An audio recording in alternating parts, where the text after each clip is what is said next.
Today's redstone video is going to be a bit of an interesting one because we're going to be taking a look at a few hidden armories that you can create with the new crawling mechanics that are introduced into Minecraft 1.14. And I think to demonstrate these things we could do with some James Bond style music, which I sincerely hope doesn't get flagged because I've received enough copyright claims lately. So we're going to start things off really simply with the bush armory. So as you can see right here, we have got our rather nice potted bush in our room. You'll see these popping up around people's bases because they're a really easy way to decorate. And if we activate this thing, you'll see that our pot kind of explodes outwards, dropping us down into the ground so we can actually slide underneath the bush and make our way into this hidden armory that has everything that we could possibly need. We've got barrels that you could fill up with items, we've got furnaces, ender chests, anvils, all that sort of thing. And then once you're done, you can just slide out from underneath the bush, reactivate it to switch everything off, and it returns to looking like a completely normal and unsuspecting piece of decoration. Now, if we take a look around the back of this thing, you'll be happy to know that that yellow block right there, that is the only block in this redstone contraption. All of this iron stuff, that's just the activation circuitry with the redstone torch key and everything like that. But the actual redstone contraption itself, the thing that drops you underneath the bush, is this yellow block and then these two pistons right here. And there's a piece of redstone dust thrown in for good measure. With all the decoration removed, you should be able to see how this functions a little bit better. So all we have is a piece of redstone dust which is powering all of these trapdoors right here to keep them closed and next to the wood. And then we just have this block which is powering this piston as well. When we flick the lever, you can see that the block retracts, and obviously all of our trapdoors are then unpowered, so they will pop up, pushing us downwards so that we can crawl underneath, and then when we power it again, everything returns back to normal. Super elegant little solution. Time to move on to the next one, and it's a tiny bit more complicated. But it's well worth it because I think this might be one of the most hilarious redstone contraptions I've made in a little while. As you can see, we've got a composter in the room, and all we have to do is hop inside the composter and place in something that would cause it to change its level. For example, a potato or a carrot, and the system will detect this, it will close the trapdoor on top of us, pushing us down into the composter, and then it will pull the composter through the wall, will pop up on the other side, able to access all of the things that we need inside our armory. It's a hilarious kind of little box up and shift system, and then on the other side, once we want to get out, we just hit a button and we'll be pushed back out into our room as if nothing ever happened. But as I say, it's not quite as simple as the first one. Yep. I mean, it's not the biggest redstone contraption on the planet. For those of you who have built lots of redstone contraptions, this is actually quite small, but in the world of, for those of you who are new to it, this might look a little bit daunting. I'm going to try my best to explain it though, because there is actually quite a lot going on. Step 1 is that this observer will detect the change in level of this composter right here and send an output through into this circuitry, which will begin to close up the trapdoor and also begin the retraction of the double piston extender. But before all of that happens, we need to make sure that this observer doesn't give another output when this composter moves out the way. So we need to make sure that we move this block out the way so that it can't get the signal across, because otherwise it's going to start up a redstone clock, and that isn't exactly ideal. So if we activate that, you can see that all of that happens, and it all happens quite quickly, so it's a little bit difficult to follow, but that is the entrance sorted. Thankfully, the exit is a lot simpler. When the player hits the button, it causes this piston to push down, forcing our player to crawl inside the composter, and then the double piston extender extends across, pushing our player back out.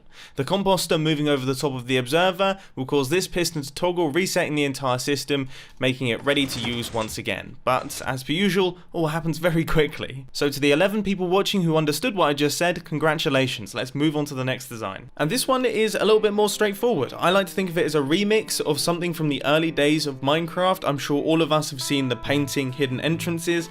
Well, now in Minecraft 1.14, we can do those with the 1x1 paintings. So what I've done is I've set up an item filter on the inside of the painting. We throw in a specific item that will activate the system, causing two pistons to extend, forcing us to go into crawl mode, and then we can just crawl through that 1x1 painting and access all of the things that we need.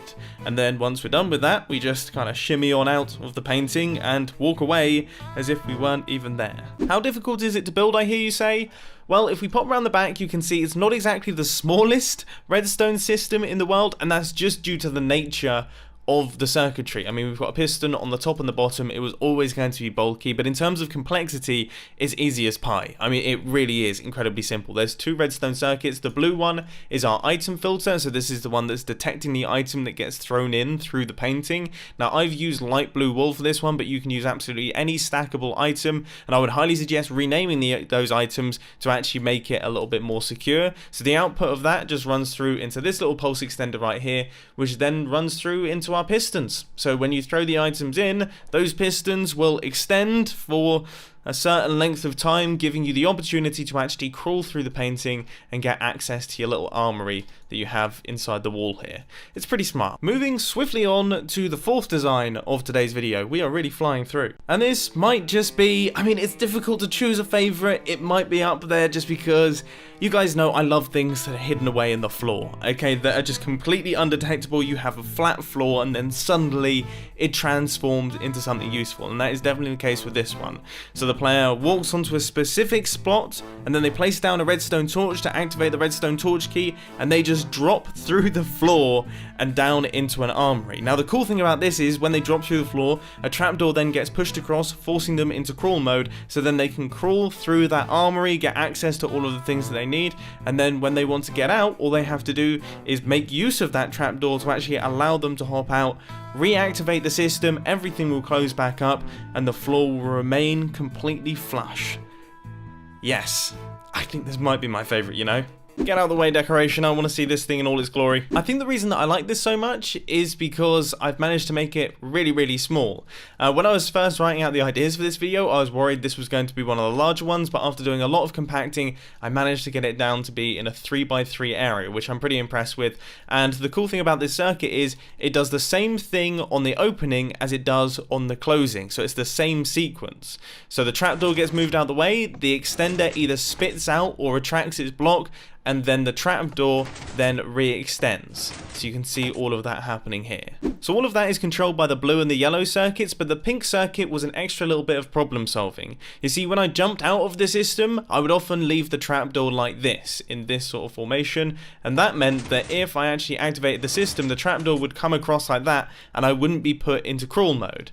So that meant that I had to create this tiny little system here, which would just power the trapdoor when it got retracted, which would make sure that it would then reset to being a closed trapdoor when it actually got pushed back across, which would then force the player to go into crawl mode. It was quite an elegant little solution. Anyway, let's stop it with this redstone geekiness and move on to the final redstone contraption of today's video. So I guess the geekiness is going to continue, but that was like super geeky. Now this one is pretty cool because it relies on stairs. So one decoration that I've often seen in people's bases is they'll take things like redstone lamps or glowstone and they'll cover them up with trapdoors because, I mean, it looks natural, it looks nice.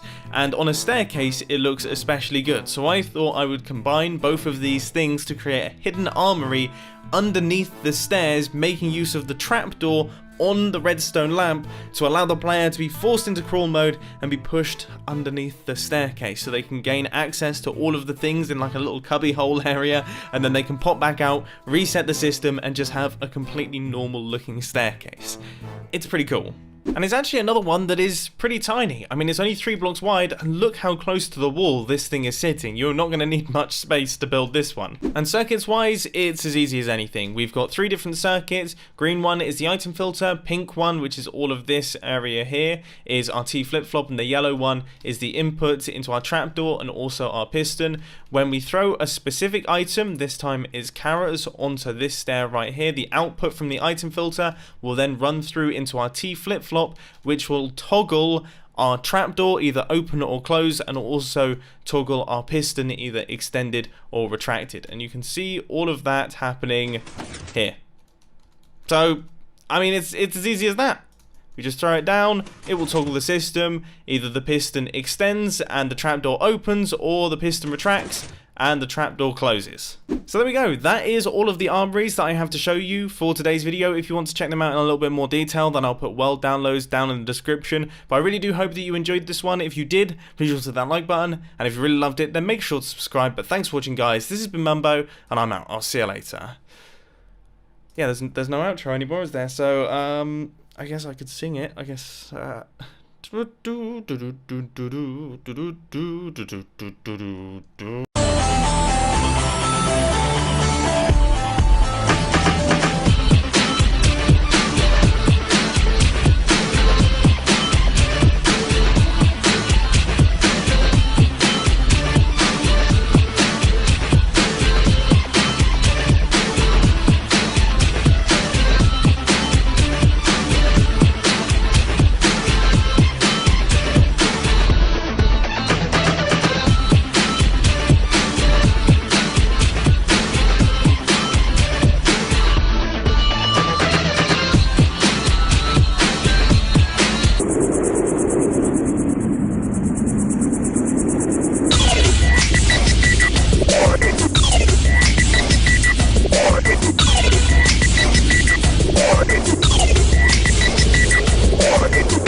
One.